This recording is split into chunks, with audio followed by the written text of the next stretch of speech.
Então ele está de fato se esforçando por entender aqui essas teorias levantadas com relação à origem das espécies, à seleção natural. Mas dando continuidade, vemos então alguns aspectos aí de como essa teoria tem tentado impor, tem tentado nos levar a uma conclusão que não podemos chegar a partir das informações que nos são fornecidas.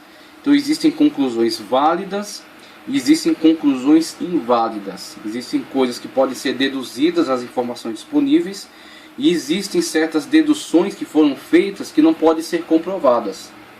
Então é aí onde chega o ponto de impacto, né, o ponto de contradição entre a teoria darwiniana e aquilo que a gente pode compreender dela, aquilo que a gente pode aceitar dela. Mesmo que ele tenha desenvolvido essa teoria, ele tenha lançado essa hipótese, não necessariamente temos que aceitá-la. Então a gente tem que aceitar aquilo que a gente pode também chegar à mesma conclusão. A gente pode concordar. Existem coisas que a gente pode concordar e coisas das quais nós, mesmo sem ter um diploma de Harvard, mesmo sem ter um diploma de Cambridge, né, um diploma de Yale, a gente pode discordar sim, porque nós temos massa cinzenta. Tá certo? Nós temos inteligência. A gente não ganha um cérebro quando entra na faculdade. Antes de entrar lá você já tinha um. Então você tem que pensar acerca das coisas que são propostas para você. A teoria da evolução está dividida entre os próprios cientistas. E é isso que a gente vai ver aqui. E que será uma informação muito surpreendente para muitas pessoas. Porque nos meios de comunicação onde essas coisas são amplamente propagadas como verdades absolutas, com verdades fundamentais, geralmente não é mencionado que existem muitos cientistas gabaritados, pessoas importantes, pessoas de muito conhecimento, e que não concordam com esta teoria, não concordam com esta tese, certo? E geralmente essas pessoas são de forma proposital, são excluídas, né? Não são mencionadas. A princípio acreditavam que o homem era um macaco evoluído. Diziam que o homem da caverna, antes de morar em cavernas, vivia pendurado nos galhos das árvores. E por isso tinha os braços finos e rabo para pular de galho em galho. Das árvores o macaco veio habitar em cavernas, refugiando-se do sereno e da chuva. Veja só, hein, como é desenvolvida aqui a tese. Veja se você consegue acompanhar o raciocínio. Refugiando-se do sereno e da chuva. De tanto entrar em caverna, o macaco começou a andar encurvado. De tanto se sentar, o macaco perdeu o rabo. E por não estar mais exposto ao tempo, ele também perdeu o pelo. E assim tornou-se o tipo de homem que hoje somos. Dizem os evolucionistas, o pré-homem vivia em manadas e portanto desenvolveu um comportamento social. Objeção.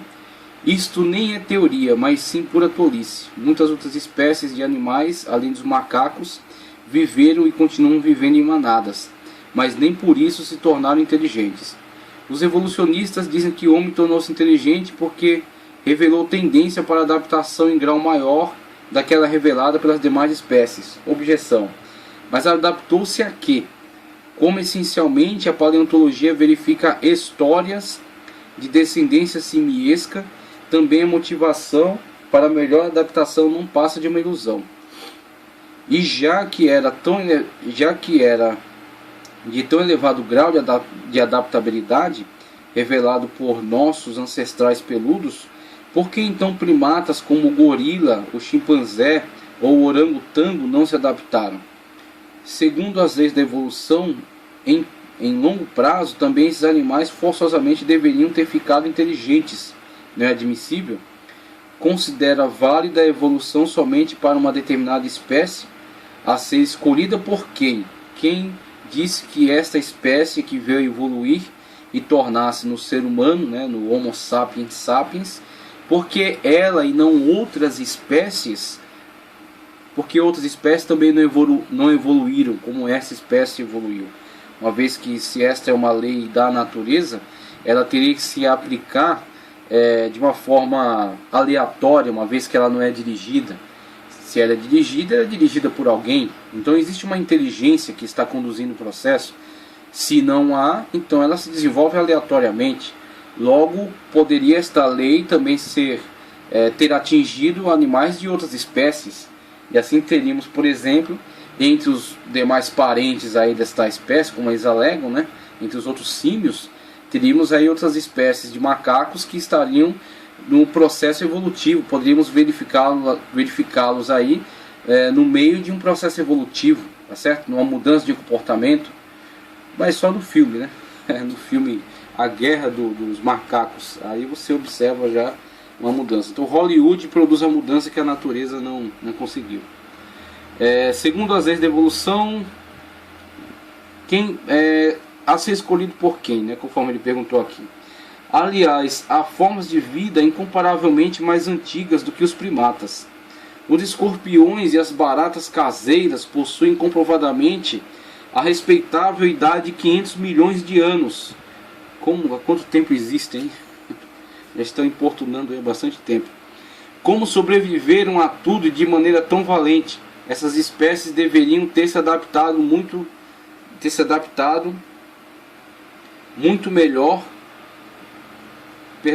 mais rápido do que um espécime novo, como é o Homo sapiens. Será que, com todo o seu dom de adaptação, os escorpiões e as baratas se tornaram inteligentes? Graças a Deus que não, né? Que esse processo não os atingiu. Eles não foram beneficiados com esse processo evolutivo. O darwinismo diz que o homem não tem pelos porque aprendeu a se vestir de couros alheios. Objeção. Essa afirmação parece até uma piada hilariante, pois o contrário seria mais lógico. Pelo homem não ter pelos suficientes, aprendeu a vestir-se. Seria mais lógico, né? O darwinismo diz que, por motivos de ordem climática, o pré-homem desceu das árvores. Objeção. Isso é fantástico. Que ideia luminosa. Como se certa espécie de macacos tivesse previsto o papel a ela reservado em uma futura teoria da evolução. Então, logo em épocas bastante distantes aí na história, aquela espécie, já sabendo do seu destino, tratou de se apressar e descer das árvores, né? E cumprir o destino para o qual Darwin o havia reservado. O que então motivou a sua pronta e obediente descida das árvores, enquanto que seus congêneres, expostos a idênticas condições climáticas, continuam fazendo a sua vida nos galhos das árvores?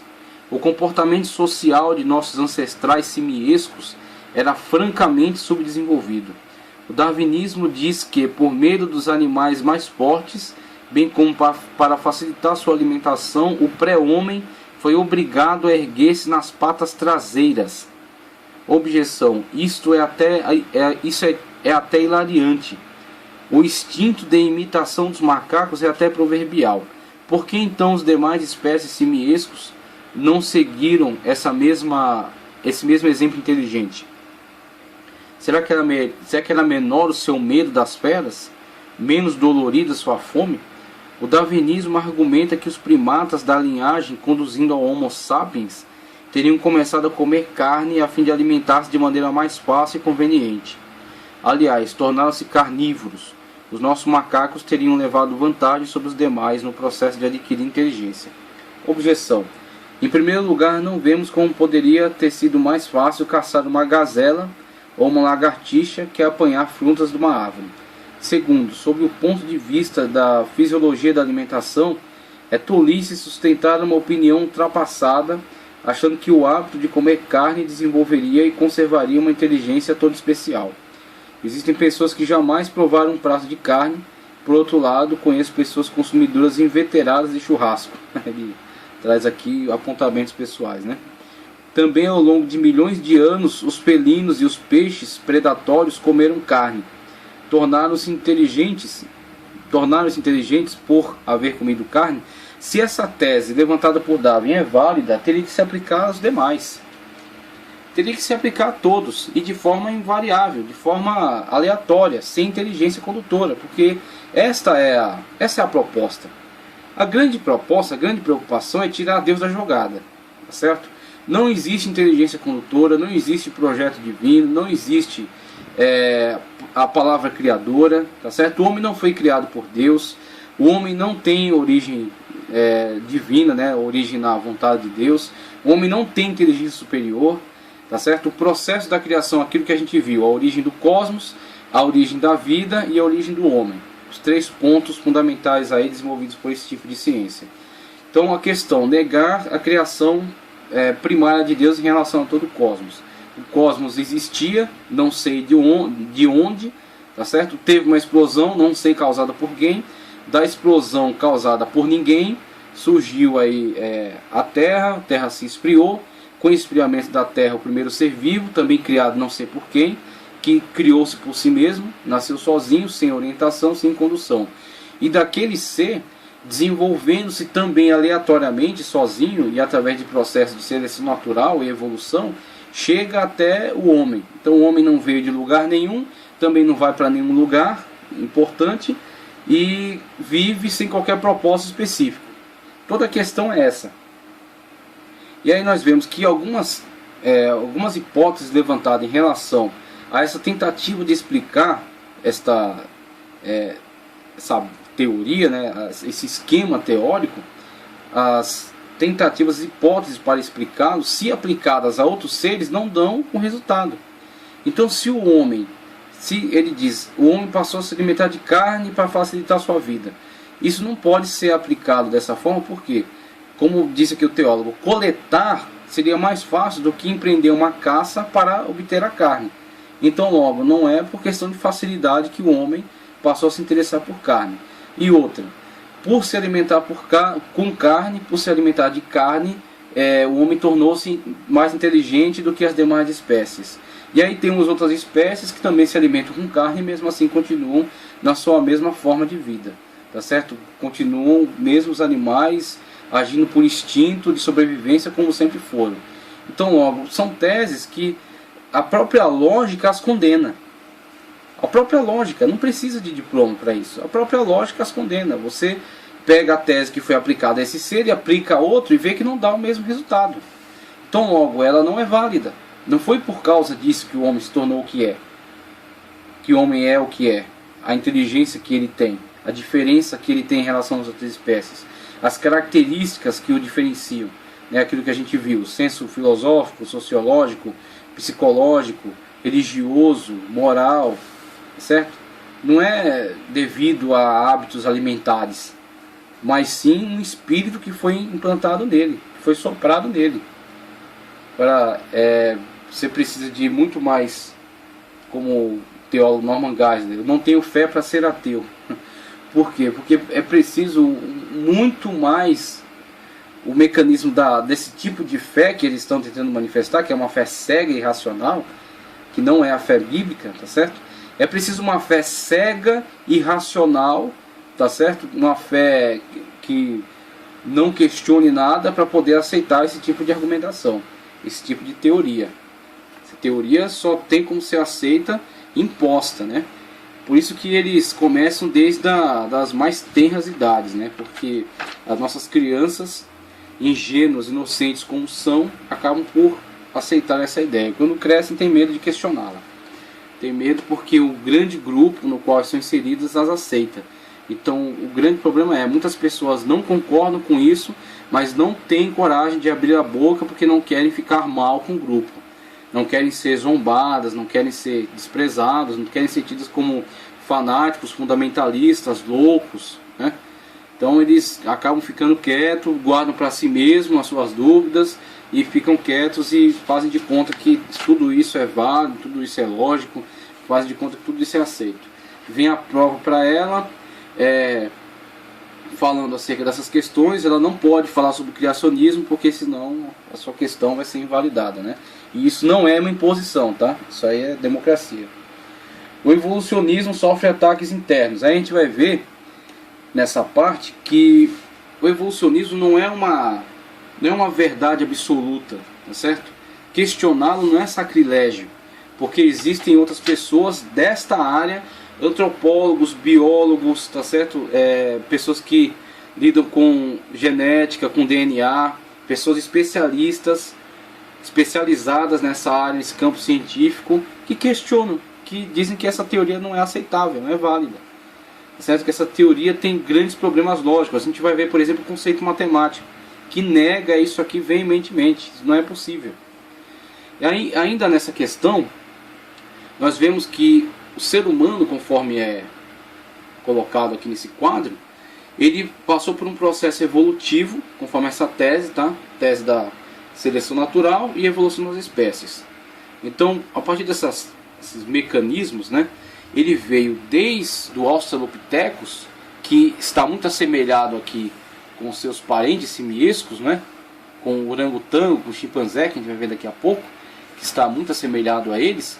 Através desse processo evolutivo, ele sofreu uma mudança de comportamento que se refletiu numa mudança genética, transmitindo aos seus descendentes características benéficas que o fizeram melhor adaptado ao meio e com isso uma raça dominante.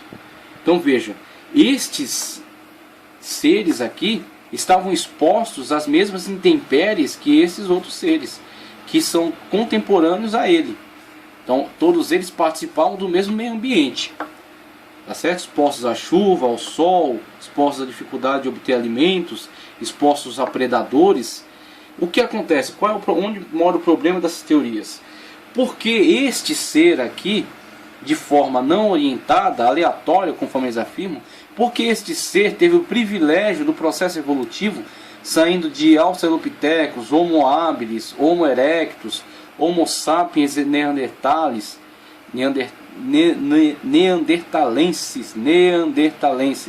e Homo sapiens sapiens. Por que este foi privilegiado com esse processo evolutivo? E o orangotango, mesmo milênios, tá certo? Eras depois, permanece o mesmo orangotango. Por que as leis que valeram para este ser não se aplicaram a este ser, que mesmo passado tanto tempo permanece na sua mesma condição? Logo, essa tese, essa teoria, ela não tem aplicação universal. Ela foi selecionada para ser aplicada somente em uma determinada espécie, ok? Então ela é uma tese artificial que não pode ser comprovada pelos fatos. Vemos, por exemplo, o chimpanzé, a mesma condição também, vejam, ele é até mais parecido, né? A mesma condição do Australopithecus. Eu não poderia pegar a foto disso aqui, colocar no desenho e dizer que isso aqui é um Australopithecus? Passados também todo esse período de tempo, da mesma forma como passou para o homem e que o levou até por meio daquele processo evolutivo, levou até aquela condição, o chimpanzé, mesmo um pouco mais simpático, mas continua também na sua mesma condição. Continua também um chimpanzé com o mesmo comportamento, subindo em árvores, comendo banana e fugindo dos predadores, tá certo? Enquanto o homem, só o homem teve o privilégio desse processo evolutivo. Por quê? Tudo porque Charles Darwin e outros cientistas que querem implementar uma visão ateia do mundo, a todo custo negam que o homem foi criado por Deus. O chimpanzé foi criado por Deus. O homem foi criado por Deus. O orangotango foi criado por Deus, tal qual estão. Através de microevoluções, o chimpanzé, o homem e o orangotango sofreram algumas adaptações ao meio. Por exemplo, o homem migrou para regiões quentes e com muita incidência de sol. Através de processos de microevolução, a melanina da sua pele reagiu para proteger o organismo e produziu a cor negra. Então, o homem negro é um homem que tem uma proteção à sua pele por causa da incidência de raios solares. Isso chama-se microevolução. O homem não se torna outra coisa senão outro homem, com algumas características, como ele falou, o Darwin mesmo fala, tá certo? Algumas mudanças invariáveis, mudanças que não são benéficas ou prejudiciais, algumas mudanças, algumas coisas prejudiciais que são transmitidas aos herdeiros, né? E algumas coisas benéficas. Dentre as mudanças benéficas temos essa adaptação ao meio, a produção, por exemplo, através da melanina, a cor negra, como uma forma de proteção. Ao homem que migrou para regiões gélidas, a sua cor permanece branca. Aí existem outras características. Existe uma teoria, inclusive,